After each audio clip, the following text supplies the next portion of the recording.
your biography says that you worked for the police department for a period of time. What was that period of time when you worked for the police department? It was about 21 years, and it was from 1978 to 1999. So these characters, Tom Langford was still at the press. I mean, the news. I think he left the Birmingham News in he left the Birmingham News before I came onto the police department. He went up to Huntsville and ran the paper up there. He's already out of Birmingham. Yeah. So how did you come to get interested in writing this book? It's a kind of a strange story. I have written 2 historical novels set in ancient times, one in Turkey and one in Israel. And I wrote the other nonfiction book that I wrote, Last Chance for Justice, was about the 16th Street church bombing. Right. And it's about the case, really. And I got interested in that because I knew one of the primary investigators. And we kept waiting for Doug Jones to write his book, which he finally has. But it was a period of many years that he wasn't able to do that. And so they asked me to write it. It wasn't something I set out wanting to do, but the story was so important that I got hooked into doing it. So I was sitting in my office. I worked at, by the time I started writing this book, I had been retired from the Birmingham Police Department, and I was working as the executive director of CAP in downtown Birmingham. It stands for City Action Partnership. Yeah. And I remember that. Okay, so I did that for like 17 years, but I was sitting in my office looking at my emails, and this email came across my screen that seemed to be something that had nothing to do with me at all. It seemed to be a conversation between some people that I didn't recognize about a book. And I ignored it, really. And then another one came across, and nobody had addressed me or anything. And so I replied to all and said, I think I've somehow gotten on your chain. And, I just I don't want to be an eavesdropper. So I want you to know I'm here. And they said, oh no, we want you to be involved in this conversation. And in fact, we'd like to talk to you about writing a book. Well, I didn't know any of those people, but it was 4 fairly prominent gentlemen in the community. And one of them was Carl Friedman, who was, he was with the law firm Cerroti and Permute, which is a pretty large law firm in town. And he asked me to come up to his office and talk to him. So I said, what the heck? It's about a book, so I'll go. I was curious. And when I got there, they were all there. And one of the gentlemen was Bill Thomason, who was a long-time attorney in Birmingham. And he said, at some point I asked, why, y'all are talking about wanting to write a book about Birmingham, about sort of the forgotten stories about Birmingham. And I said, why me? And I was one of them, and Bill said, it's because of your book. Well, I thought he meant Last Chance for Justice, because that kind of makes sense about a book in the 60s about Birmingham. And I said, Last Chance for Justice. And Bill Thomason said, oh no, not that book. So I said, what book? He said, Noah's Wife. And that was my first book. And it's set in like 5500 BC. or BCE to be more correct, in Turkey. And I'm like, I don't understand, could you elaborate on that a little bit? And he said, well, I read Noah's Wife, and I figured anybody that could write a book about a woman who lived thousands of years ago and make me believe that's what really happened, it needs to be the person to write this book. Well, he must have been prescient, because your book has excruciating detail that I don't know how you extracted it. And I'm going to let you tell me, because it is so microscopic in detail. I haven't read the whole thing. I've scanned it. I've read parts of it, but the parts I have read, I would have thought you were following these people around, taking notes. And there's so much detail there that I'm not. I just don't understand how you. Well, I do understand, but it is a outstanding job of, thank you, behind the scenes reporting that one could only expect from somebody who was actually there. Well, some of that is probably the sections that are about Tom Langford, Right. Are probably the most in his perspective parts, and probably what you're talking about. And I had access to all of his notes that he had written down about the time period. Had he never released that to anybody before? Actually, he released some of it to Diane McWhorter after she published her book. I'm not sure if it was like after she published all of it or she did 2 editions. So he had a conversation with her, but he was not content with the way that she handled it. And I'm not sure how much she gave him either. Okay. I know she didn't give him as much detailed information as I got. And I don't think he gave her his notes. I think he just was interviewed by her. All right. But he waited until, I think he was waiting until some people died, just to be honest. Well, that was going to be one of my questions about the timing of the book. I thought perhaps you were waiting, somebody was waiting for some people to not be around any longer before the stories were published. It was Tom. And this is really well, I think I did ask him about that one time. But he was not really 100% sure about how some of the things that he got involved in would be received by the FBI. Yeah. And so forth. Some of the tape recordings and wiretappings and things that he got into that today would definitely be across the legality line, but back then it was a lot more blurry or blurrier. But he wasn't comfortable with putting other people's names out there as long as they were still alive. I can see why. Do you remember what year that was, the meeting you had with Mr. Friedman and the others? Well, I figured it out that it was 8 years ago. 8 years, so you've been worked on it for a long time. Yeah, so the Last Chance for Justice came out in 2003,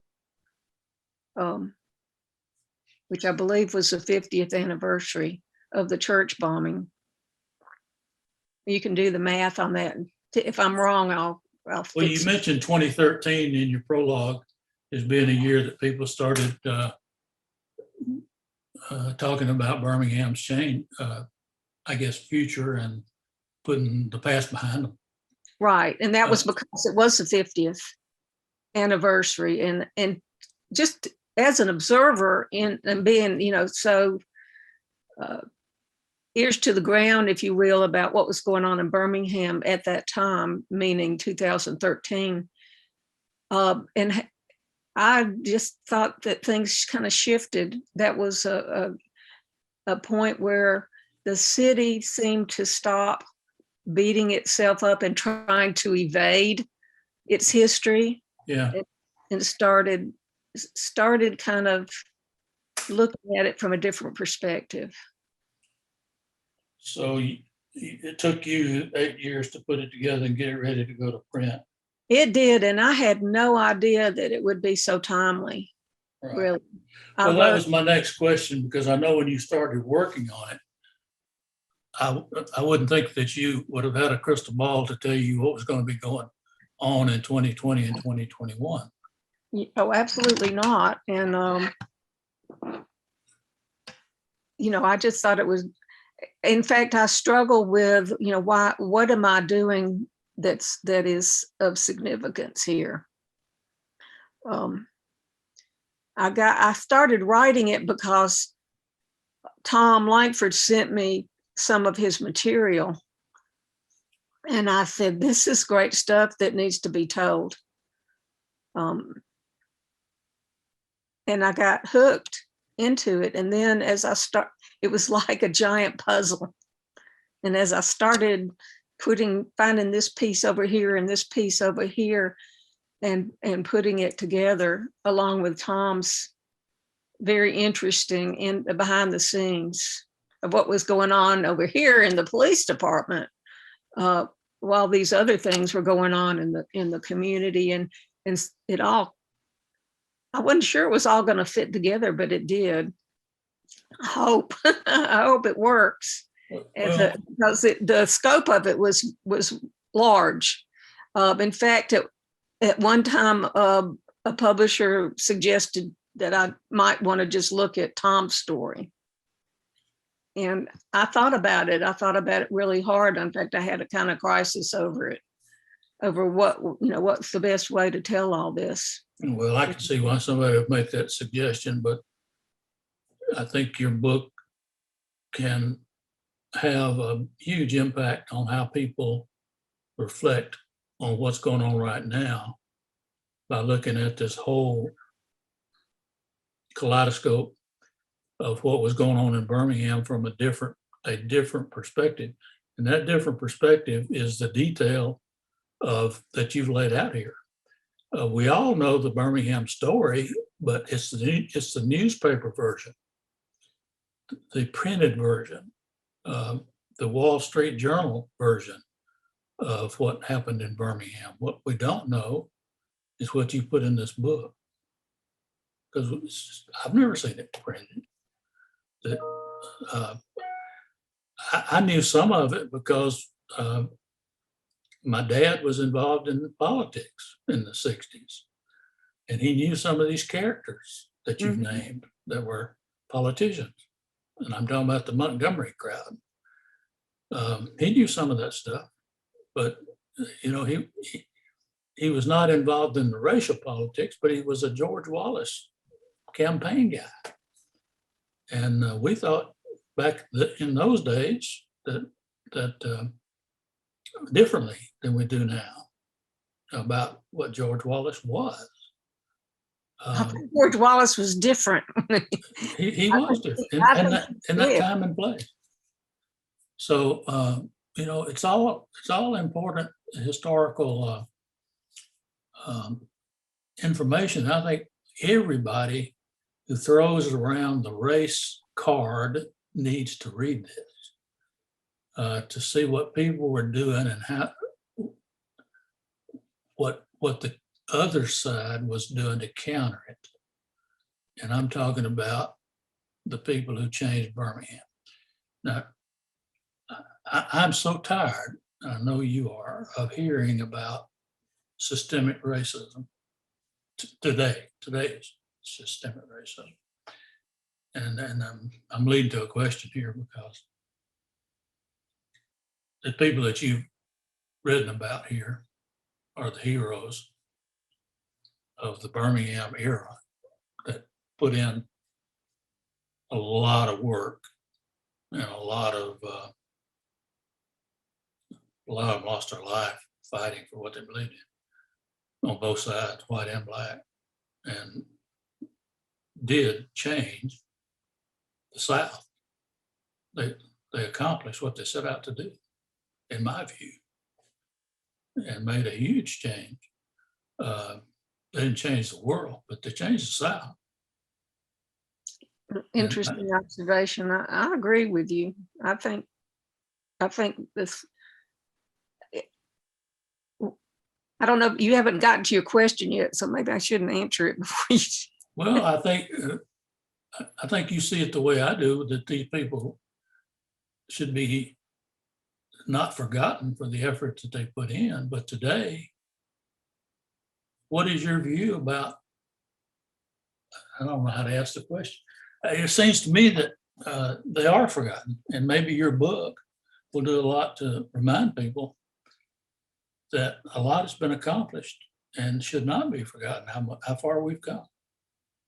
I hope so. I think it's very important to document that there were people who, that the past.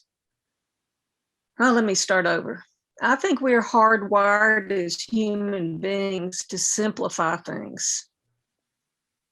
And that goes unfortunately for history as well. And so I grew up with the simplified notion that Martin Luther King changed everything, and that the marches changed everything.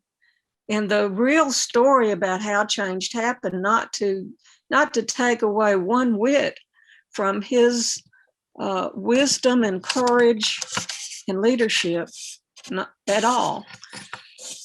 But the reason that things changed is a lot more complex than that. And one part of it was, the leadership of enlightened to semi-enlightened white people in that time period. That's exactly what I was looking for. And I think you've said it, and I think that's what your book says. And that's what needs to be said over and over again today to the public, is that there are thousands of people, and you've pointed them out in this book, who worked hard and did a lot of things to change our society. And they worked tirelessly for 50 years to accomplish change in this country.